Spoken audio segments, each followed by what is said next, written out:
الحمد لله حمدا كثيرا طيبا مباركا فيه كما تحب وترضى. اللهم صل على محمد وعلى آل محمد كما صليت على إبراهيم وعلى آل إبراهيم إنك حميد مجيد. اللهم بارك على محمد وعلى آل محمد كما باركت على إبراهيم وعلى آل إبراهيم إنك حميد مجيد. عزیز طلبہ، امید ہے کہ آپ سب خیریت سے ہوں گے۔ اللہ تعالیٰ آپ کو، آپ کے سب گھر والوں کو، آپ کے عزیز و اقارب، تمام دوستوں کو خیریت سے رکھے۔ ہمارا آج کا سبق سورۃ الانفال کے پہلے رکوع پر مشتمل ہے۔ اس رکوع میں 10 آیات ذکر کی گئی ہیں۔ سورۃ الانفال کا مختصر تعارف پہلے کروا دیا جائے تو بہتر ہوگا۔ سورۃ الانفال قرآن مجید کی 8ویں سورت ہے اور یہ مدنی سورت ہے۔ مدنی اور مکی سورت میں فرق کرنے کے لیے مفسرین نے یہ ذکر کیا ہے کہ جو سورت ہجرت مدینہ کے بعد نازل کی گئی ہو وہ مدنی سورت ہے، اور جو ہجرت مدینہ سے پہلے نازل ہوئی ہو وہ مکی سورت ہے۔ اس سورت کی آیات 75 ہیں، 75، اور اس کے کل رکوع 10 ہیں۔ اس سورت کا نام اس کے پہلے جملے یسألونک عن الانفال سے لیا گیا ہے۔ الانفال کا معنی ہے مال غنیمت۔ الانفال نفل کی جمع ہے، اور مال غنیمت کے لیے یہاں پر الانفال کا لفظ استعمال ہوا ہے۔ اب مال غنیمت کیا ہے؟ مال غنیمت وہ مال یا وہ ساز و سامان ہوا کرتا ہے جو دشمن سے جنگ کے دوران یا جنگ کے بعد لڑائی میں حاصل ہو۔ اس صورت میں جنگ بدر کے واقعات کو مکمل طور پر بیان کیا گیا ہے، اور مسلمانوں کی غزوات اور جہاد کے متعلق مکمل طور پر رہنمائی کی گئی ہے۔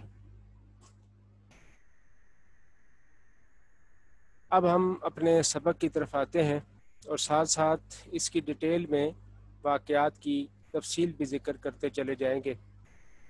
بسم اللہ الرحمن الرحیم، اعوذ باللہ السمیع العلیم من الشیطان الرجیم، بسم اللہ الرحمن الرحیم۔ یسألونک عن الانفال قل الانفال للہ والرسول فاتقوا اللہ واصلحوا ذات بینکم واطیعوا اللہ ورسولہ ان کنتم مؤمنین۔ یسألونک آسانی کے لیے لفظی ترجمہ کے ساتھ قرآن کو ابھی کھولا جائے گا، تو اگر کسی اسٹوڈنٹ کے لیے قرآن مجید کو سکرین پر دیکھنا مشکل ہو یا دشوار ہو تو وہ اپنی درسی کتاب کا صفحہ نمبر 7 کھول لے۔ تو ہم لفظی ترجمہ کے ساتھ، تاکہ زیادہ ڈیٹیل اور آسانی کے ساتھ آپ اپنے سبق کو سمجھ سکیں۔ یسألونک، وہ سوال کرتے ہیں، کا آپ سے، کا یہ ضمیر ہے۔ واو نون یہاں پر جمع کے لیے ذکر کیا گیا ہے اور نیلے رنگ کے ساتھ ذکر کیا گیا ہے تاکہ آپ کو معلوم ہو کہ یہ جمع کے لیے یہاں پر مراد ہے۔ یسألون، وہ سب سوال کرتے ہیں آپ سے۔ عن کا مطلب ہوتا ہے کہ متعلق، کے بارے میں۔ الانفال مال غنیمت، وہ سب آپ سے سوال کرتے ہیں مال غنیمت کے بارے میں۔ قل، کہہ دیجئے۔ قل آپ نے کئی دفعہ پڑھا ہے، قل هو اللہ احد قل اعوذ برب الفلق، تو معنی ہوتا ہے کہہ دیجئے، کہہ دو۔ الانفال، وہی لفظ دوبارہ آ گیا، الانفال مال غنیمت۔ للہ، للہ آپ نے کئی دفعہ پڑھا ہے، الحمد للہ رب العالمین، تمام تعریفیں اللہ کے لیے ہیں۔ تو للہ اللہ کے لیے، والرسول، اور رسول اللہ صلی اللہ علیہ وسلم کے لیے۔ الف لام نکرہ کو معرفہ بنا دیتا ہے، خاص کر دیتا ہے، تو یہاں پر رسول اللہ صلی اللہ علیہ وسلم مراد ہوں گے۔ فاتقوا اللہ، تو تم ڈرو اللہ سے۔ یہاں پر پھر واو الف بتا رہا ہے کہ یہ جمع کے لیے استعمال ہو رہا ہے، پس تم سب ڈر جاؤ اللہ سے۔ وَأَصْلِحُوا، واو یہاں پر اور مطلب ہوتا ہے، جہاں پر بھی واو ہو تو معنی اور ہوتا ہے۔ اردو میں بھی واو اور کے معنی میں استعمال ہوتی ہے۔ وَأَصْلِحُوا، اور تم صلح رکھو۔ تو یہ واو الف یہاں پر پھر بتا رہی ہے کہ یہ جمع کے لیے ہے. اور تم سب صلح رکھو، اصلاح کرو، ذات بینکم آپس میں اپنے درمیان، وَأَطِیعُوا اللَّهَ اور تم اطاعت کرو اللہ کی، وَرَسُولَهُ اور اس کے رسول صلی اللہ علیہ وسلم کی، ان کنتم مؤمنین ان اگر کنتم تم ہو مؤمنین مومن. وَأَطِیعُوا اللَّهَ وَرَسُولَهُ یہ لفظ آپ نے 6ٹھی 7ویں 8ویں جماعت میں کئی دفعہ یہ اپنے سبق میں پڑھا ہے. اور بات مانو، کہنا مانو اللہ کا اور اس کے رسول صلی اللہ علیہ وسلم کا اگر تم مومن ہو. انما المؤمنون الذین، تو اب اس پہلی جو آیت کریمہ ہے اس کے بارے میں تھوڑا سی وضاحت کر دی جائے کہ اس سورت کی ابتدا ایک سوال کے ساتھ کی جا رہی ہے. جنگ بدر مسلمانوں کی بالکل پہلی منظم جنگ تھی. اس سے پہلے مسلمانوں کی کفار سے کبھی کوئی منظم جنگ نہیں ہوئی تھی. تو اب مال غنیمت رسول اللہ صلی اللہ علیہ وسلم پر اس سے کچھ ہی وقت پہلے حلال کر دیا گیا تھا، اور آپ صلی اللہ علیہ وسلم کا یہ خاصہ ہے کہ احلت لی الغنائم، میرے لیے مال غنیمت کو حلال کر دیا گیا ہے. اب ایسے ہوا کہ نبی علیہ الصلوۃ والسلام جب جہاد کے لیے تشریف لے گئے تو مسلمانوں کی جماعت 3 حصوں میں تقسیم ہو گئی. ایک جماعت نبی علیہ الصلوۃ والسلام کی حفاظت کے لیے مامور تھی، ایک جماعت نے کفار مکہ کا پیچھا کیا، اور ایک جماعت مال غنیمت سمیٹنے لگی. تو اب جب یہ سب جمع ہوا تو ہر ایک گروہ یہ خیال کرنے لگا کہ اس مال غنیمت میں ہمارا حق زیادہ ہے. تو اس کے لیے ان سب نے نبی علیہ الصلوۃ والسلام سے سوال کیا کہ یہ مال غنیمت کا کس کا حق ہے، کس کو ملنا چاہیے، کس جماعت کا زیادہ حق ہے. تو اللہ رب العزت نے جواب دیا، الانفال للہ والرسول، مال غنیمت اللہ اور اس کے رسول صلی اللہ علیہ وسلم کے لیے ہے. یہ ان کی چیز ہے، ان کی ملکیت ہے، وہ جسے چاہیں دے دیں، جسے چاہیں نہ دیں. اور آگے فرمایا فاتقوا اللہ واصلحوا ذات بینکم، اللہ سے ڈرتے رہو اور آپس کے تعلقات درست رکھو. یعنی جو تمہیں مل گیا اس پر خوشی خوشی اس کو قبول کرو، اور اگر کسی دوست کو زیادہ مل گیا ہے تو اس پر دل میں کوئی ملامت نہ رکھو، یا اس پر کوئی کینہ نہ تمہارے دل میں آنے پائے. اور اللہ اور اس کے رسول کا کہنا مانتے رہنا ہے، اس بات پر افسوس نہیں کرنا کہ اللہ اور اس کے رسول کی طرف سے مجھے اگر مال کم ملا ہے تو میں کہنا بھی کم مانوں. آگے فرمایا انما المؤمنون الذین اذا ذکر اللہ وجلت قلوبہم، در حقیقت بے شک، انما کا مطلب ہے بے شک، یقیناً، در حقیقت، المؤمنون مومن، واو نون یہاں پر جمع کے لیے ہے، المؤمنون مومن لوگ، الذین وہ لوگ ہیں جو، الذین کا مطلب جہاں پر بھی ہوتا ہے مطلب یہی ہوتا ہے وہ لوگ جو، الذی وہ شخص جو، تو الذین جمع کے لیے استعمال ہوا ہے. بے شک وہ مومن وہ لوگ ہیں جو اذا ذکر اللہ، جب ذکر کیا جاتا ہے اللہ کا. جو ذکرہ اور تلیت آگے جو استعمال ہو رہا ہے یہ دونوں پیسو وائس ہیں. جب اللہ کا ذکر کیا جاتا ہے، وجلت قلوبہم تو ڈر جاتے ہیں ان کے دل، وجلت ڈر جاتے ہیں، قلوبہم ان کے دل، وَإِذَا اور جب تلیت تلاوت کی جاتی ہے، علیہم ان پر، آیاتہ اس کی آیات کی، زادتہم تو وہ بڑھا دیتی ہیں انہیں، ایمانا ایمان میں، وعلی ربہم اور اپنے رب پر، یتوکلون وہ بھروسہ رکھتے ہیں. تو یہاں پر اللہ رب العزت نے مومنین کی صفات ذکر کرتے ہوئے فرمایا کہ جب اللہ کا ذکر کیا جاتا ہے تو ان کے دل ڈر جاتے ہیں. مراد یہ ہے کہ وہ اللہ کی ناراضگی سے ڈر جاتے ہیں کہ کہیں اللہ رب العزت ہم سے کوئی ایسا عمل نہ ہو جائے جس سے اللہ تعالی ناراض ہو جائیں. اللہ کی ناراضگی، اللہ کے غصے سے ان کے دل خوف زدہ ہو جاتے ہیں. اور جب قرآن مجید کی آیات ان پر تلاوت کی جاتی ہیں تو ان کا ایمان بڑھ جاتا ہے، ان کے ایمان میں ترقی ہو جاتی ہے، ان کا دل اللہ کی محبت سے لبریز ہو جاتا ہے. وعلی ربہم یتوکلون اور وہ اپنے رب پر بھروسہ رکھتے ہیں کہ وہ سمجھتے ہیں ان کو اللہ کی طرف سے یہ حکم ہے کہ محنت وہ کرتے رہیں اور اس کا رزلٹ اللہ پر چھوڑ دیں. تو اب اس عمل میں وہ بھروسہ اللہ کی ذات پر ہی رکھتے ہیں. آگے فرمایا الذین یقیمون الصلاۃ، وہ لوگ جو قائم کرتے ہیں الصلاۃ، نماز. صلاۃ کا لفظ آپ نے کئی دفعہ سنا ہے، پڑھا ہے، الصلاۃ خیر من النوم، حی علی الصلاۃ. تو صلاۃ کہتے ہیں نماز کو. یقیمون کا لفظ استعمال ہوا ہے قائم کرنا، مقیم بھی اردو میں استعمال ہوتا ہے. واو نون یہاں پر جمع کی طرف اشارہ کر رہا ہے. یقیم، مقیم، قائم کرنے والے، وہ لوگ جو قائم کرتے ہیں الصلاۃ، نماز کو. ومما، یہ لفظ ہے من ما، اس میں سے جو، من کا مطلب ہوتا ہے سے، ما جو، اس میں سے جو رزقناہم، نا کا مطلب ہوتا ہے ہم، نون الف نا جہاں پر بھی استعمال ہوگا ہم مانا ہوگا. رزقناہم، ہم نے ان کو رزق دیا، ہم کا مطلب ہے ان کو، ہم نے رزق دیا ان کو. ینفقون، وہ خرچ کرتے ہیں. یہاں پر بھی پھر واو نون بتا رہا ہے کہ یہ جمع کے لیے آیا ہے. الذین یقیمون الصلاۃ، وہ لوگ جو قائم کرتے ہیں نماز کو. ومما، اور اس میں سے جو رزقناہم، ہم نے ان کو رزق دیا. ینفقون، وہ خرچ کرتے ہیں. تو اب یہاں پر اللہ نے یہ اس طرف اشارہ کیا ہے اللہ تعالیٰ کہ الذین یقیمون الصلاۃ، یہ نہیں کہ الذین یصلون الصلاۃ، تو وہ نماز پڑھتے ہیں. فرمایا قائم کرتے ہیں. قائم کرنے کا مطلب کیا ہے کہ نماز کو اس کی آداب اور اس کی شرائط کے ساتھ، اس کے اوقات کا خیال رکھتے ہوئے وہ نماز کو پڑھتے ہیں. تو اس کو قائم کرنا کہتے ہیں. اور آگے فرمایا وَمِمَّا رَزَقْنَاهُمْ، اور جو ہم نے ان کو رزق دیا وہ خرچ کرتے ہیں. یعنی مال میں سے بخیل بن کر نہیں بیٹھ جاتے، بلکہ اللہ کے راستے میں بھی خرچ کرتے ہیں.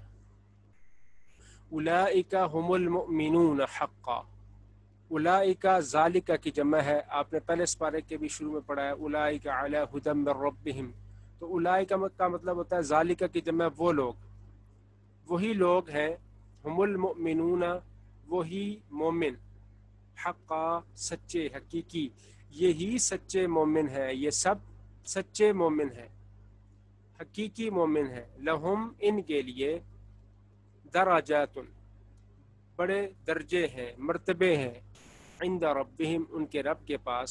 ومغفرۃ، اور بخشش ہے. ورزق کریم، اور عزت کی روزی ہے. تو اللہ تعالیٰ نے فرمایا کہ جو وہ محنت اس دنیا میں کر رہے ہیں تو ان کی محنت کو ٹھکرایا نہیں جائے گا، بلکہ اس کی قدر کی جائے گی. اور اللہ تعالیٰ ان کو اپنے پاس بڑے بڑے مراتب اور بڑے بڑے مقامات عطا فرمائے گا. اور جو غلطیاں کوتاہیاں ہوئیں ان پر بخشش فرمائے گا، اور ان کو اعلیٰ ترین رزق اپنے ہاتھ سے عنایت فرمائے گا. آگے فرمایا کما اخرجک ربک من بیتک بالحق، اسی طرح یا جس طرح اخرجک، نکالا تھا آپ کو، ربک، آپ کے رب نے، من بیتک، آپ کے گھر سے، بالحق، تدبیر کے ساتھ. وان، اور بے شک، فریقاً، ایک جماعت، من المؤمنین، مومنوں میں سے، لکارہون، ناخوش تھی. تو مومنوں کو بھی اپنے گھروں سے ایسے ہی نکل جانا چاہیے جس طرح کہ آپ کے پروردگار نے آپ کو آپ کے گھر سے تدبیر کے ساتھ نکالا. اور بے شک مومنوں کی ایک جماعت ناخوش تھی. ہم اس کی تھوڑی وضاحت بعد میں کریں گے. یجادلونک، وہ جھگڑتے ہیں. یجادل مجادلہ سے ہے، جھگڑنا، جھگڑا کرنا. وہ جھگڑا کرنے لگے کا، آپ سے. فی کا مطلب ہے میں. ان، جو انگلش میں ان ہوتا ہے، یہ فی اسی میننگ میں استعمال ہوتا ہے. فی الحق، حق بات میں. بعد، بعد اس کے. ما تبینہ، ما کا مطلب ہوتا ہے جو. تبینہ، جو واضح ہو چکا، جب واضح ہو چکا. وہ آپ سے جھگڑنے لگے حق بات میں. بعد ما تبینہ، اس کے واضح ہو جانے کے بعد. کأنما، کأن کا مطلب ہے گویا کہ. ما یساقون، کأنما، گویا کہ، یساقون، وہ ہانکے جا رہے ہیں.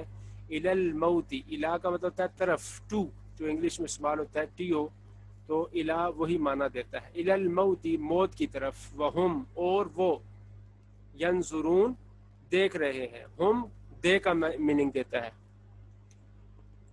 تو یجادلونک وہ آپ سے جھگڑنے لگے فی الحق حق بات میں بعدما تبین بعد اس کے جب وہ واضح ہو چکا کأنما گویا کہ یساقون وہ ہانکے جا رہے ہیں الی الموت دھکیلے جا رہے ہیں موت کی طرف وہم ینظرون اور وہ اسے خود اپنی آنکھوں سے دیکھ بھی رہے ہیں وَإِذْ يَعِدُكُمُ اللَّهُ اور جب وعدہ کر رہا تھا تم سے اللہ تعالی احدى الطائفتین دو گروہوں میں سے ایک وَإِذْ اور جب یعید وعدہ کر رہا تھا تم سے اللہ تعالی احدى الطائفتین طائفہ ایک گروہ طائفتین دو گروہ طائفتانی یا طائفتین دونوں کا مطلب ہوتا ہے دو گروہ تو جملے کے مطابق یہاں پر طائفتین ہی آنا چاہیے تو دو گروہوں میں سے ایک جب تم سے اللہ وعدہ کر رہا تھا کہ دو گروہوں میں سے ایک انہا بے شک وہ لکم تمہارا ہے وتودون اور تم چاہتے تھے ودا یا ودو کا مطلب ہوتا ہے چاہنا ان بے شک غیر ذات الشوکتی بغیر اسلحے والا بغیر شان و شوکت والا تکون ہو جائے لکم تمہارے لیے ذات کا مطلب ہوتا ہے والا شوکت کو کہتے ہیں شان و شوکت غیر کا مطلب ہے بغیر بغیر شان و شوکت والا تکون ہو جائے لکم تمہارے لیے لکم دینکم ولی دین تمہارے لیے تمہارا دین ہے لکم تمہارے لیے وَيُرِيدُ اللَّهُ اور اللہ چاہتا تھا أَن يُحِقَّ الْحَقَّ کہ سچ کو سچ کر دکھائے حق کہتے ہیں سچ کو أَن يُحِقَّ الْحَقَّ کہ سچ کو سچ کر دکھائے بِكَلِمَاتِهِ اپنے فرامین کے ساتھ کلمہ کی جمع کلمات ہے فرامین کے ساتھ وَيَقْطَعَ اور کاٹ دے قطع کر دے دابر کہتے ہیں جڑ کو الکافرین کافروں کی اور کاٹ دے کافروں کی جڑ کو لِيُحِقَّ الْحَقَّ تاکہ سچ کو سچ کر دکھائے وَيُبْطِلَ الْبَاطِلَ اور جھوٹ کو جھوٹ کر دکھائے باطل جھوٹ کو کہتے ہیں حق سچ کو کہتے ہیں تاکہ سچ کو سچ کر دکھائے وَيُبْطِلَ الْبَاطِلَ اور جھوٹ کو جھوٹ کر دکھائے ولو اور اگرچہ کریہا کراہت کرے نفرت کرے المجرمون مجرم لوگ ولو اور اگرچہ کریہا ناپسند جانے برا جانے المجرمون مجرم لوگ کافر لوگ اب یہ جو ہم نے آیات ابھی پڑھی ہیں ان کے اندر جو آپ نے یجادلونک فی الحق بعدما تبین وہ سب آپ سے جھگڑنے ہیں حق بات میں اس کے واضح ہونے کے بعد گویا کہ وہ موت کی طرف دھکیلے جا رہے ہیں اور اسے دیکھ رہے ہیں یہ دراصل اس واقعے کی طرف اشارہ ہے کہ جب نبی علیہ الصلوۃ والسلام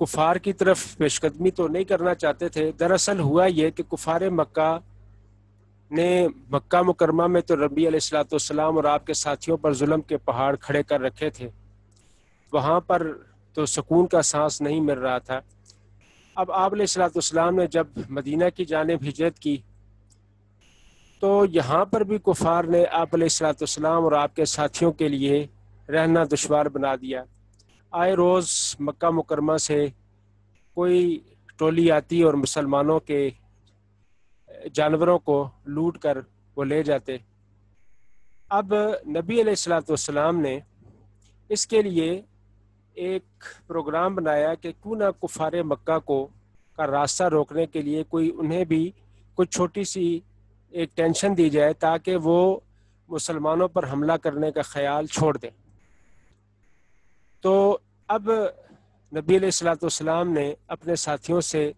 کو ساتھ لیا اور آگاہ کیا کہ آپ علیہ الصلوۃ والسلام کو خبر ملی کہ ابو سفیان ایک بڑے قافلے کے ساتھ شام سے مکہ مکرمہ جا رہا ہے تو آپ علیہ الصلوۃ والسلام نے اس موقع کو غنیمت جانا اور اپنے ساتھیوں کو اس بارے میں بتایا تو کچھ ہی دیر میں ایک لشکر تیار ہو گیا اور سب لوگ آپ کے ساتھ چل پڑے اس کے لیے نبی صلی اللہ علیہ وسلم نے کوئی باقاعدہ اعلان نہیں کیا تھا کہا کہ جو جانا چاہتا ہے وہ آ جائے اور آپ صلی اللہ علیہ وسلم کے اعلان پر صحابہ کرام کی کافی تعداد جمع ہو گئی اور وہ آپ صلی اللہ علیہ وسلم کے ساتھ چل پڑی تو جب یہ لوگ شام کی طرف اس قافلے کو روکنے کے لیے جا رہے تھے تو ابو سفیان کو بھی اس بات کی خبر ہو گئی اور اس نے فوری طور پر ایک شخص کو مکہ کی طرف روانہ کیا کہ وہ اہل مکہ کو اس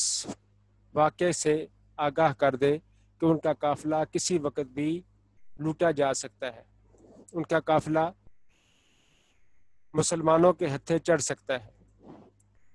تو یہ خبر فوری طور پر مکہ مکرمہ میں پہنچ گئی اور مکہ والوں نے فوری طور پر تیاری کر کے فوری طور پر مدینہ کی طرف چلنا شروع کر دیا۔ نبی علیہ الصلوۃ والسلام کو جب اس واقعے کی خبر ملی تو آپ علیہ الصلوۃ والسلام نے اپنے صحابہ کرام سے اس کے متعلق مشورہ کیا اور فرمایا کہ اللہ تعالیٰ نے وعدہ کیا ہے کہ 2 گروہوں میں سے ایک تمہارا ہوگا، اس طرح بھی آپ کے سامنے ہے وَإِذْ يَعِدُكُمُ اللَّهُ إِحْدَى الطَّائِفَتَيْنِ أَنَّهَا لَكُمْ، اور تم یہ چاہتے تھے کہ بغیر شان و شوکت والا تمہارا ہو جائے، یعنی بغیر اسلحے والا۔ جو قافلے وغیرہ میں ظاہری بات ہے 50-60 لوگ ہوتے ہیں، اتنا بڑا اسلحہ نہیں ہوتا۔ تو اب آپ علیہ الصلوۃ والسلام نے فرمایا کہ مشورہ کیا کہ اب بتاؤ کیا کرنا چاہیے۔ تو مہاجرین نبی علیہ الصلوۃ والسلام کے سامنے بار بار کھڑے ہوتے اور آپ صلی اللہ علیہ وسلم کو یقین دہانی کراتے کہ ہم آپ علیہ الصلوۃ والسلام کے ساتھ ہیں۔ تو آپ علیہ الصلوۃ والسلام پھر دوبارہ پوچھتے تو حضرت سعد بن معاذ کھڑے ہوئے اور کہا کہ اللہ کے رسول، میں سمجھ رہا ہوں کہ شاید آپ ہم سے پوچھنا چاہتے ہیں، تو اللہ کے رسول اگر آپ سمندر میں اپنا گھوڑا ڈالیں گے تو ہم بھی آپ کے پیچھے پیچھے سمندر میں چھلانگ لگا دیں گے، ہم یہ نہیں سوچیں گے کہ ہمیں کچھ نقصان نہ ہو جائے۔ آپ وسلم مطمئن ہو گئے۔ اب صورتحال یہ تھی کہ اگر آپ علیہ الصلوۃ والسلام قافلے کی طرف جاتے تو اس جنگی لشکر کی طرف سے مدینہ منورہ پر حملہ ہو سکتا تھا۔ آپ علیہ الصلوۃ والسلام نے دفاعی صورتحال کو اختیار کرتے ہوئے فوری طور پر واپسی بدر کی طرف رخ کرنا شروع کیا۔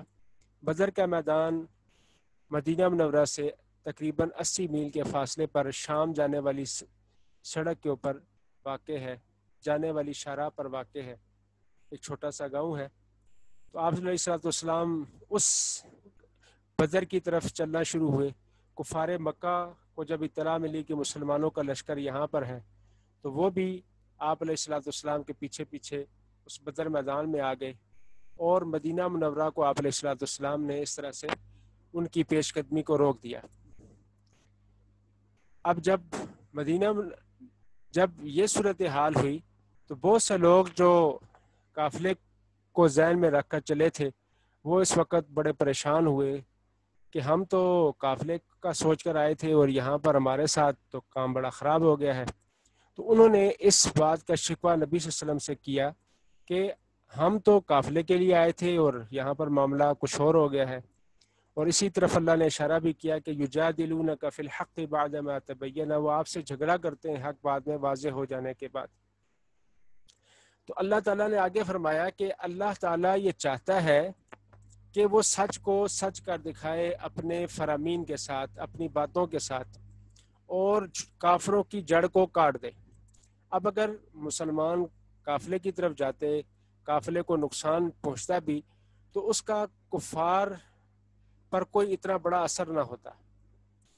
اب مسلمانوں کی ایک چھوٹی سی تعداد اگر کفار کی ایک بڑی جماعت کو شکست دے دے تو اس کا زیادہ بڑا اثر ہونا تھا اور ہوا، اور کفار مکہ پر مسلمانوں کا رعب طاری ہوا۔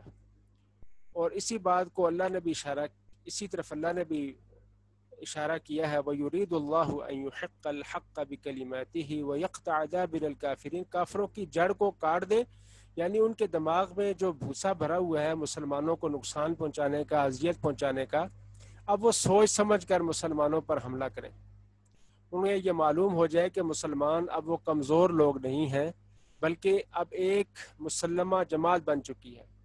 آگے فرمایا لِيُحِقَّ الْحَقَّ، تاکہ سچ کو سچ کر دکھائے، دنیا کے سامنے بھی آ جائے کہ کیسے ممکن ہے کہ ایک چھوٹی سی جماعت اتنے بڑے لشکر کو شکست دے دے جس کے پاس ساز و سامان ان سے کہیں گنا زیادہ ہو۔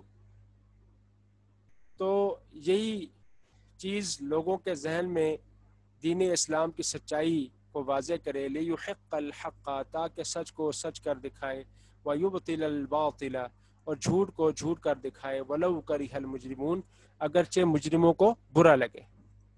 آگے فرمایا استستغیثون ربکم جب تم فریاد کر رہے تھے ربکم اپنے پروردگار سے، اپنے رب سے، فاستجابا تو اس نے قبول کر لیا، لکم تمہاری دعا کو، تم انی بے شک میں ممدکم تمہاری مدد کروں گا، بِأَلْفٍ 1000 من الملائکتی فرشتوں سے، مردفین جو لگاتار آنے والے ہوں گے۔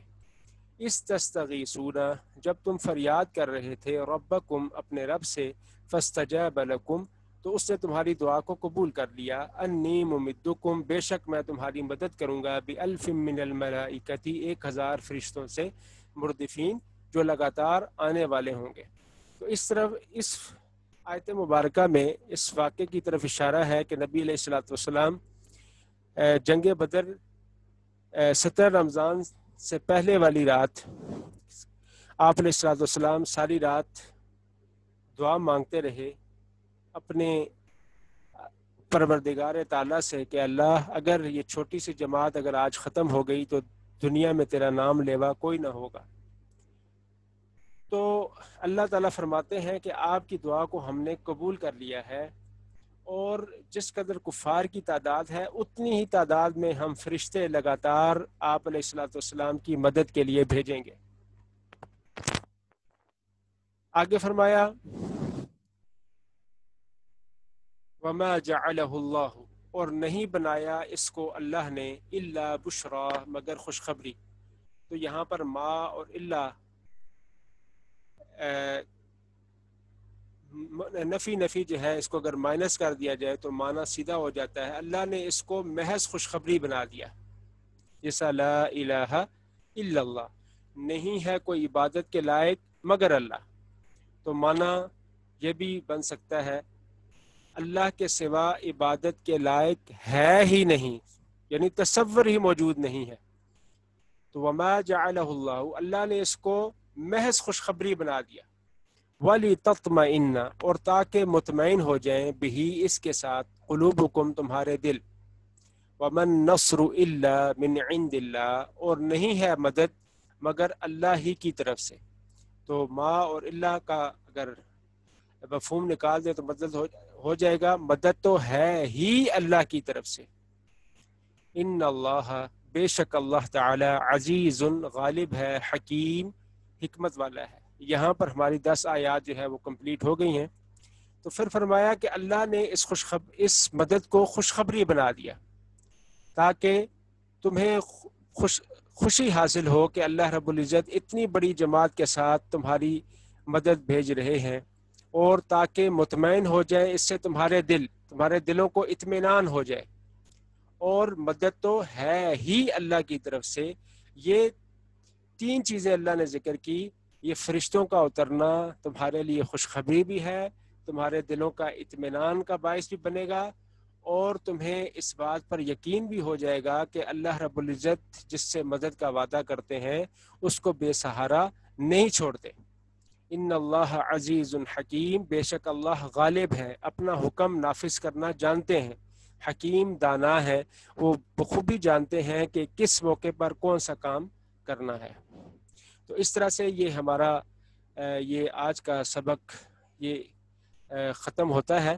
اب ہم اس سبق کے سوالات کی طرف آئیں گے، مشقی سوالات کی طرف آئیں گے۔ تو اس مشقی سوالات میں سب سے پہلے الکلمات والتراکیب، یعنی الفاظ معنی جو ہیں یہ جو ہر سبق کے اینڈ پر لکھے ہوتے ہیں ان کو بیکار نہ سمجھیں، یہ بڑے امپورٹنٹ ہے، اور ہر پیپر میں تقریباً 5 سے 6 الفاظ جو ہے ان میں سے جو کتاب ہر سبق کے اینڈ پہ دیے ہوتے ہیں ان میں سے الفاظ معنی دیے جاتے ہیں، ان کو اچھی طرح سے آپ نے یاد کرنا ہے، اور یہ اتنے زیادہ تعداد میں بھی نہیں ہے۔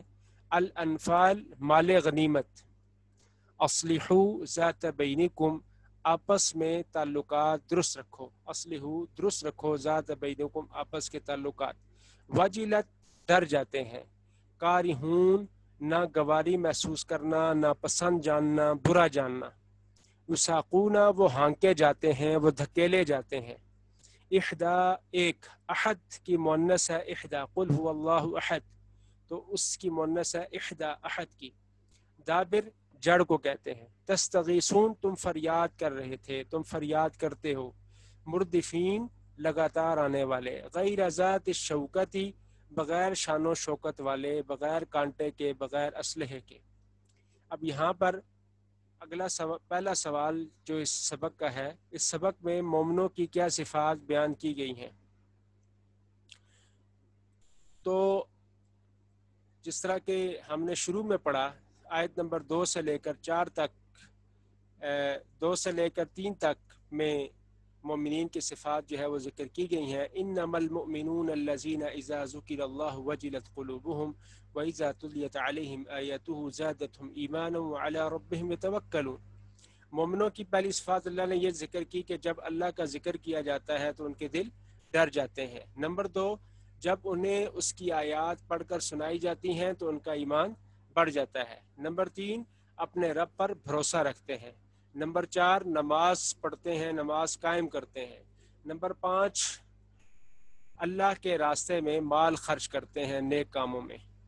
تو یہ 5 صفات جو ہیں یہ مومنوں کی اس صورت مبارکہ کے شروع میں ذکر کی گئی ہیں۔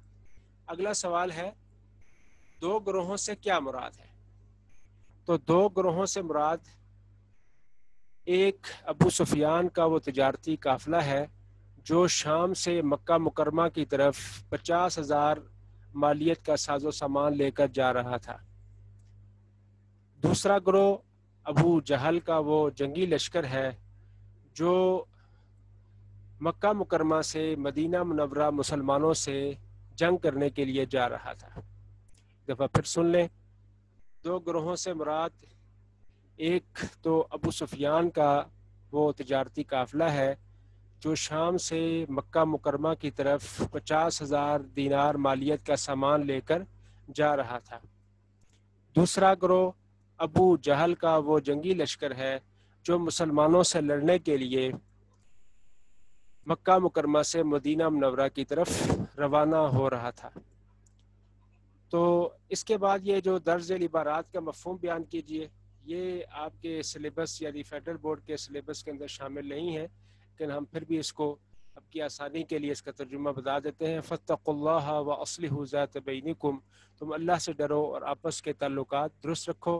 اطیعوا اللہ ورسولہ ان کنتم مؤمنین، اللہ اور اس کے رسول صلی اللہ علیہ وسلم کی اطاعت کرو اگر تم مومن ہو۔